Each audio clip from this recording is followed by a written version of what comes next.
Mullah, begitu. Kemudian lafaz Allah dibaca panjang. Perhatikan tanda mad atau tanda panjang yang di kotak nomor 4. Kita lihat di samping. Hukum mim sukun ada 3. Sekarang fokus yang di nomor 1. Jadi kalau ada huruf mim sukun berjumpa dengan huruf ba, maka hukumnya adalah ikhfa syafawi.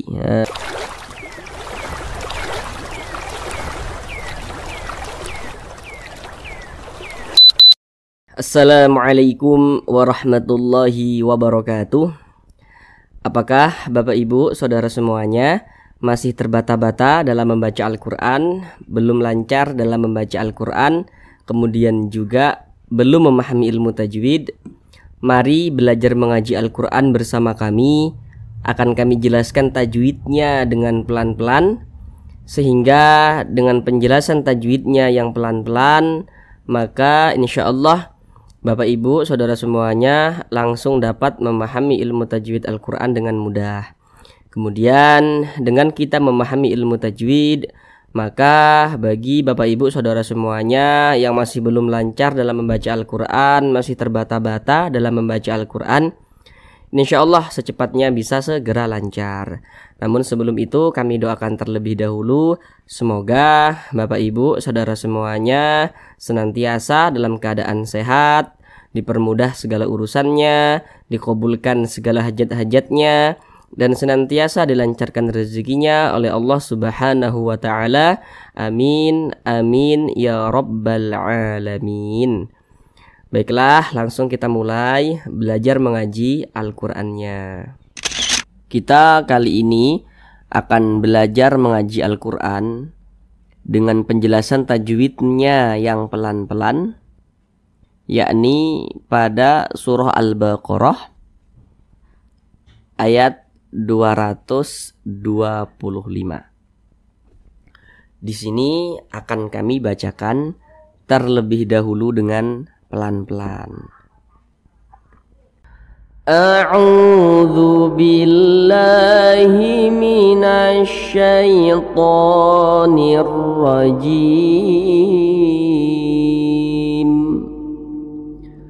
Bismillahirrahmanirrahim. La yu'akhidhukumullahu billaghwi fi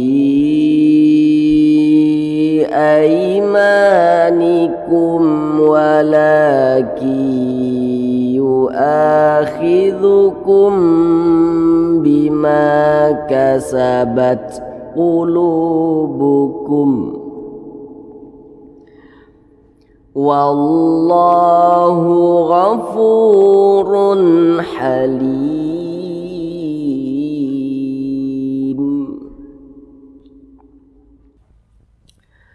Baik, sekarang kita bahas tajwidnya dengan pelan-pelan. Namun seperti biasa, ada beberapa hal yang kami sampaikan di awal supaya lebih memudahkan Bapak Ibu Saudara semuanya dalam memahami penjelasan tajwid yang kami sampaikan nantinya.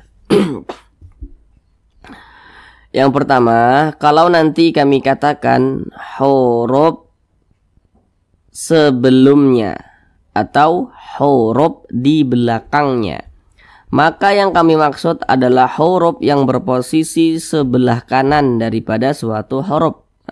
Intinya itu yang sebelah kanan daripada suatu huruf. Kalau nanti kami katakan huruf setelahnya atau huruf di depannya, maka yang kami maksud itu adalah huruf yang berposisi sebelah kiri daripada suatu huruf. Nah, intinya yang arahnya itu ke sebelah kiri. Yang pertama di sini la dibaca panjang. Perhatikan rumus mad tabi'i yang di kotak nomor 3. Kalau kita membaca Al-Quran, apabila berjumpa dengan alif, nah ini alif nih, nah, yang disambung dengan huruf lam. Kalau membaca Al-Quran berjumpa dengan alif, sebelum huruf alif ada huruf yang memiliki tanda baca fathah. Nah, ini alif. Nah, berarti sebelumnya berarti huruf yang berposisi sebelah kanan. Nah, Ini alif, huruf sebelumnya yang sebelah kanan daripada huruf alif. Berarti mana yang huruf lam ini? Nah, atau ini alif di belakangnya. Nah, berarti yang ini juga nih yang sebelah kanan. Nah, jadi terserah mana yang mudah untuk saudara ingat dan mana yang mudah untuk saudara pahami. Di belakangnya atau sebelumnya begitu. Yang terpenting saudara bisa segera paham. Nah, ini alif, sebelumnya ada huruf yang memiliki tanda baca fathah, maka huruf yang memiliki tanda baca fathah yang berposisi tepat sebelum huruf alif, maka huruf tersebut dibaca panjang. Baris satu ke atas ini namanya tanda baca fathah atau harokat fathah. Ada alif, sebelumnya ada huruf yang memiliki tanda baca fathah, maka huruf tersebut dibaca panjang. Jadi secara singkatnya, rumus mad tabi'i yang di kotak nomor 3 itu secara singkatnya, huruf alif pasangannya adalah tanda baca fathah, sehingga huruf sebelumnya itu dibaca panjang. Begitu. Mad tabi'i panjangnya 2 harokat. 2 harokat itu untuk lebih mempermudah kita dalam belajar, kira-kira 2 ketukan panjangnya. 1, 2. La. Nah, begitu. Ketukan itu hanya sarana saja untuk mempermudah kita dalam belajar, dan ketukannya pun tergantung tempo bacaan kita. La yu a juga dibaca panjang. Nah, perhatikan lagi rumus mad tabi'i yang di kotak nomor 3. Kalau membaca Al-Quran berjumpa dengan alif, sebelum huruf alif ada huruf yang memiliki tanda baca fathah. Maka huruf yang memiliki tanda baca fathah yang berposisi tepat sebelum huruf alif, maka huruf tersebut dibaca panjang. Ini alif, sebelumnya nih ada huruf yang memiliki tanda baca fathah nih, maka huruf tersebut dibaca panjang. Ini namanya adalah mad badal. Jadi kalau ada huruf hamzah, nih huruf hamzah kan nih, huruf hamzah yang memiliki tanda panjang, ya, huruf hamzah yang memiliki tanda panjang atau huruf hamzah yang dibaca panjang begitu, maka itu namanya adalah mad badal. Panjangnya 2 harokat. La yu'akhidhukumullah. Di sini ada lafaz Allah. Setiap kita membaca Al-Quran berjumpa dengan lafaz Allah. Kita perhatikan huruf sebelumnya. Kalau ada lafaz Allah, sebelumnya ada huruf yang memiliki tanda baca dhammah. Ini namanya tanda baca dhammah nih, atau tanda baca fathah. Tanda baca fathah tadi yang bentuknya tuh seperti ini. Nah, jadi kalau ada lafaz Allah, sebelumnya ada huruf yang memiliki tanda baca dhammah atau tanda baca fathah, maka lafaz Allah itu dibaca tebal, dibaca tafkhim.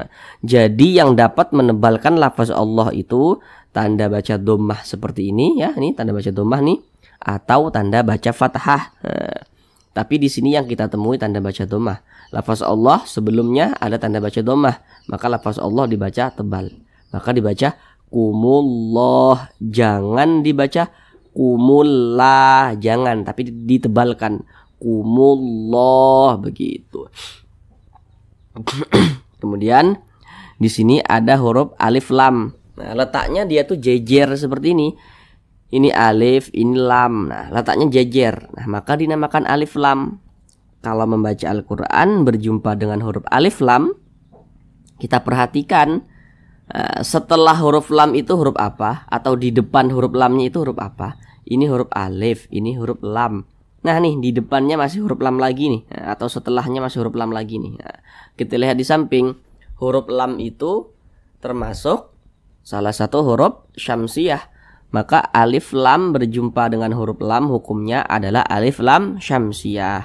Alif lam syamsiyah itu biasa disebut juga dengan idgham syamsiyah, karena cara membaca huruf lamnya ini dibaca idgham.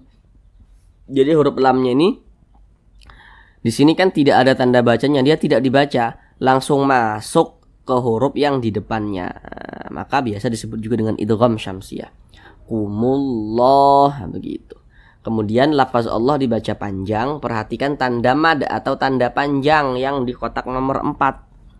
Kalau kita membaca Al-Quran berjumpa dengan suatu huruf yang di atasnya memiliki tanda baca fathah berdiri atau alif kecil, maka huruf yang di atasnya memiliki tanda baca fathah berdiri atau alif kecil, maka huruf tersebut dibaca panjang. Nah, ini huruf lam.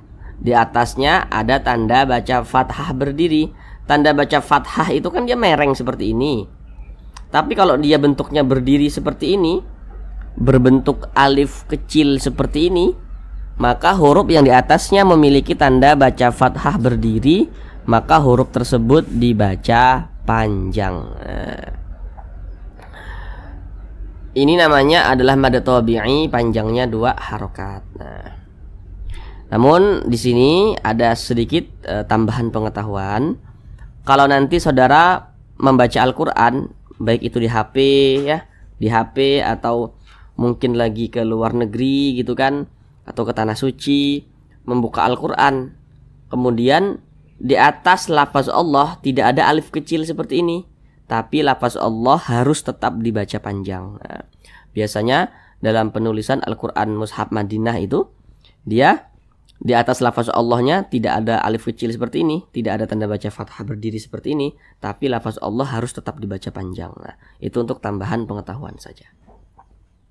Kumullahu billaghwi fi, di sini ada alif lam. Ini alifnya di sini nih ya. Alif, ini lam, letaknya jajar maka dinamakan alif lam. Kita perhatikan setelahnya. Setelahnya di sini, setelah huruf lam ini huruf lam. Nah, setelahnya atau di depannya nih masih huruf lam lagi. Nah, kita lihat di samping, huruf lam masih termasuk huruf syamsiyah. Maka sama dengan yang tadi nih. Alif lam berjumpa dengan huruf lam, hukumnya alif lam syamsiyah. Sehingga huruf lam yang ini nih nggak dibaca, langsung masuk ke huruf yang di depannya nih. Billaghwi fi. Kemudian fi dibaca panjang. Ini namanya adalah mad jaiz munfasil. Namun sebelum itu perhatikan dulu rumus mad tabi'i yang di kotak nomor 1. Kalau kita membaca Al-Quran, apabila berjumpa dengan huruf ya sukun, ini huruf ya, tanda sukun tuh seperti ini. Huruf sukun atau huruf mati, ya itu sama saja. Huruf sukun atau huruf mati. Ini huruf ya, tanda sukun seperti ini. Sebelum ya sukun ada huruf yang memiliki tanda baca kasroh nih, baris 1 ke bawah nih, namanya tanda baca kasroh atau harokat kasroh. Jadi kalau ada huruf ya sukun, sebelumnya ada huruf yang memiliki harokat kasroh, maka huruf yang memiliki harokat kasroh yang berposisi tepat sebelum huruf ya sukun, maka huruf tersebut dibaca panjang. Makanya fi dibaca panjang. Jadi secara singkatnya, rumus mad tabi'i yang di kotak nomor 1 itu, huruf ya sukun pasangannya adalah tanda baca kasroh, sehingga huruf sebelumnya itu dibaca panjang. Pada awalnya ini namanya mad tabi'i nih, kemudian mad tabi'inya nih berjumpa nih dengan huruf hamzah, tapi dia di lain kalimat atau di lain kata. Nah, maka namanya dia berubah menjadi mad jaiz munfasil, panjangnya boleh 4 harokat, boleh juga 5 harokat. Fi aimanikum, begitu. 4 harokat atau kira-kira berarti 4 ketukan. 1, 2, 3, 4. Fi aimanikum, begitu. Mana huruf hamzahnya? Nah, ini huruf hamzah. Jadi kalau kita membaca Al-Quran berjumpa dengan huruf alif nih, tapi dia memiliki tanda baca nih, atau memiliki harokat, atau memiliki baris, nah gitu. Ini huruf alif, ini ada tanda bacanya nih, maka itu adalah huruf hamzah. Jadi huruf hamzah itu bisa ditulis dalam bentuk alif seperti ini, alif yang memiliki tanda baca, bisa juga ditulis dalam bentuk seperti ini. Nah. Fi aima. Nah, di sini ada huruf ya sukun, ini huruf ya tanda sukun seperti ini. Kalau ada huruf ya sukun, sebelumnya ada huruf yang memiliki tanda baca fathah. Ada huruf ya sukun, sebelumnya ada huruf yang memiliki tanda baca fathah. Maka huruf ya sukunnya adalah huruf lin. Nah, jadi cara mengucapkannya itu mudah dilunakkan. Kita baca aimanikum, aimanikum. Jangan dibaca aimanikum, jangan. Nah, jangan memberatkan. Jangan condong ke huruf e. Nah, itu harus diperhatikan juga itu. Jangan dibaca aimanikum, jangan, tapi dilunakkan aimanikum. Nah, begitu. Kemudian ma dibaca panjang. Perhatikan rumus mad tabi'i yang di kotak nomor 3 lagi. Kalau membaca Al-Quran berjumpa dengan alif. Ini alif nih yang disambung dengan huruf mim. Ini alif, membaca Al-Quran berjumpa dengan alif.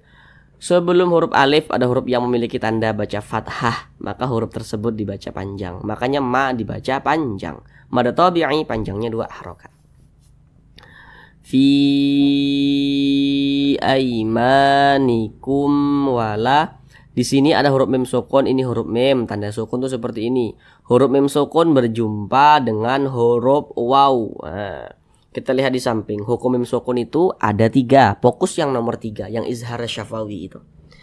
Kalau kita membaca Al-Quran apabila berjumpa dengan huruf mim sukun, kemudian setelah huruf mim sukun atau di depan huruf mim sukun bukan huruf ba, bukan huruf mim, maka semua hukumnya namanya izhar syafawi. Ini huruf mim sukun nih bertemu dengan huruf waw, hukumnya izhar syafawi. Jadi kalau ada huruf mim sukun berjumpa dengan huruf waw, dengan huruf to, dengan huruf ta, dengan huruf ya dan lain sebagainya, itu semuanya nama hukumnya adalah izhar syafawi. Terkecuali nanti ada mim sukun berjumpa dengan huruf ba dan juga mim sukun berjumpa dengan huruf mim. Tapi selain daripada mim dan ba, semuanya namanya izhar syafawi ya, kalau ada berjumpa dengan huruf mim sukun. Nah, begitu. Karena dia izhar maka dibaca jelas, jadi dibaca pendek saja.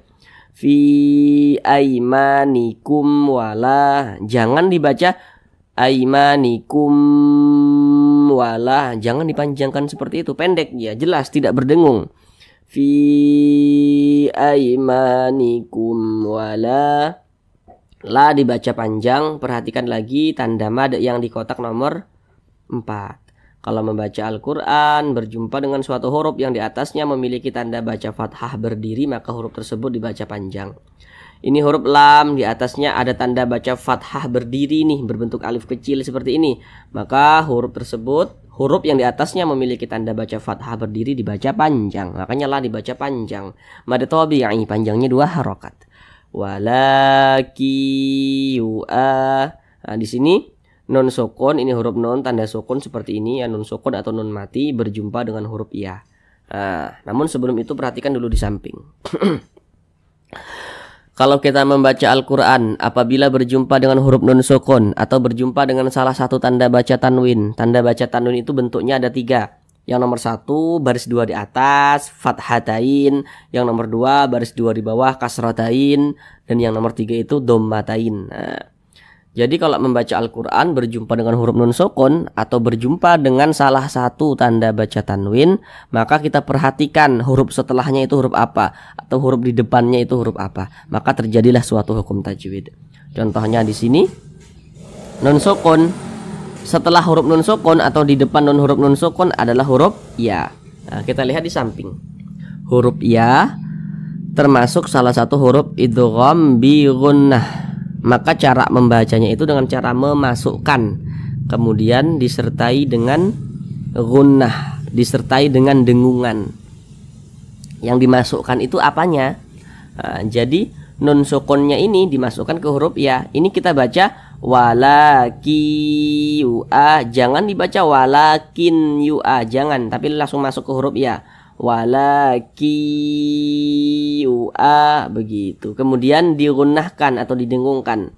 Jadi suaranya itu kita tahan, kita panjangkan sejenak. Nah, panjangnya 2 harokat. Walaki yu'a, begitu.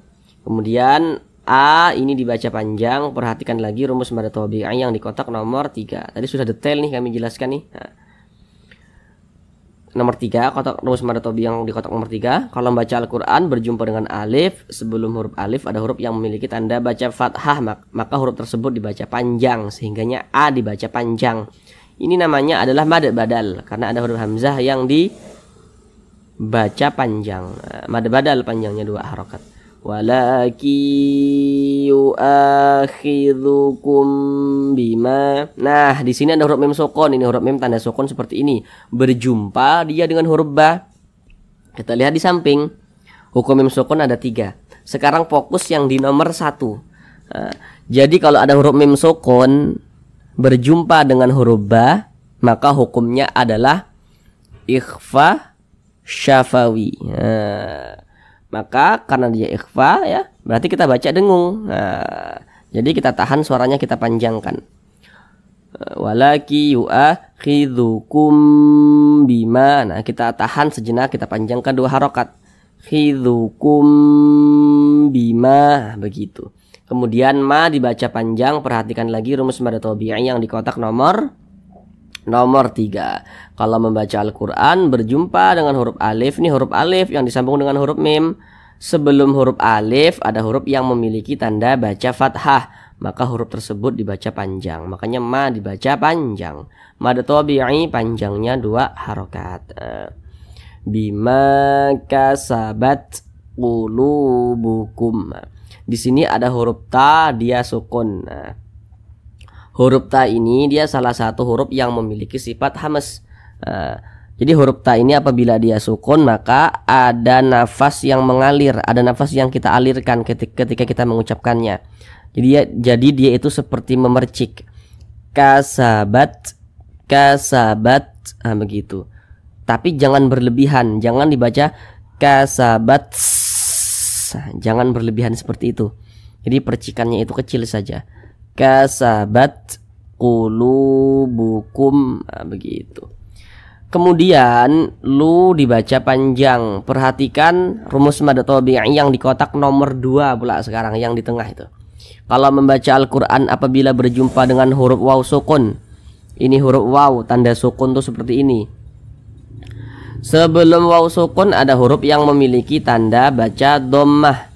Maka huruf yang memiliki tanda baca dhammah yang berposisi tepat sebelum huruf waw sukun, maka huruf tersebut dibaca panjang.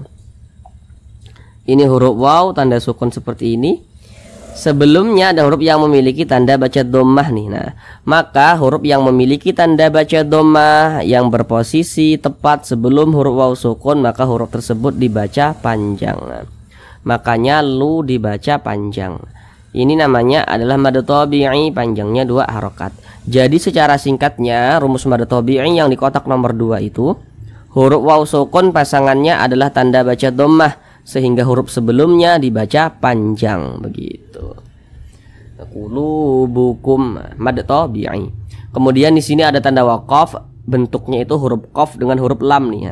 Qaf dengan lam. Ini namanya adalah waqaf al-waqfu aula. Jadi maksudnya itu berwaqaf lebih utama. Jadi berwaqaf atau berhenti itu lebih utama.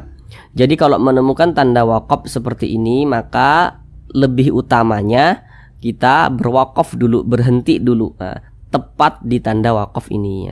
Kasabat qulubukum, berhenti dulu, kita ambil napas, baru kita lanjutkan lagi bacanya, begitu. Kemudian di sini wallah, di sini ada lafaz Allah.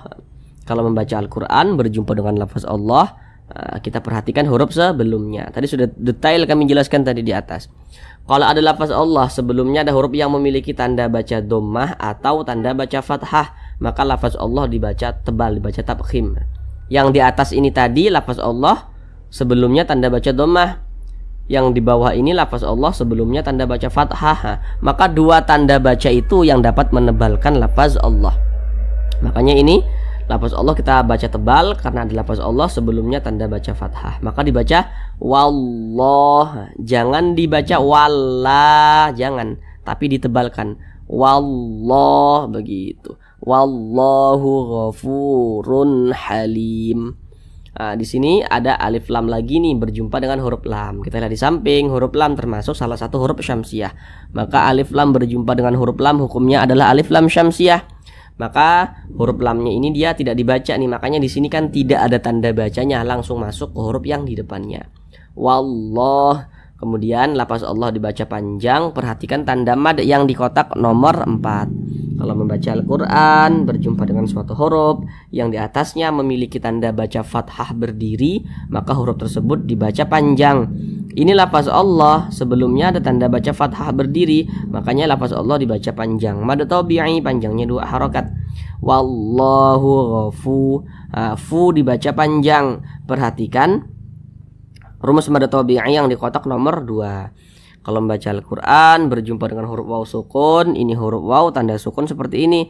Sebelum waw sukun ada huruf yang memiliki tanda baca dhammah, maka huruf tersebut dibaca panjang. Makanya fu dibaca panjang. Namanya adalah mad tabi'i.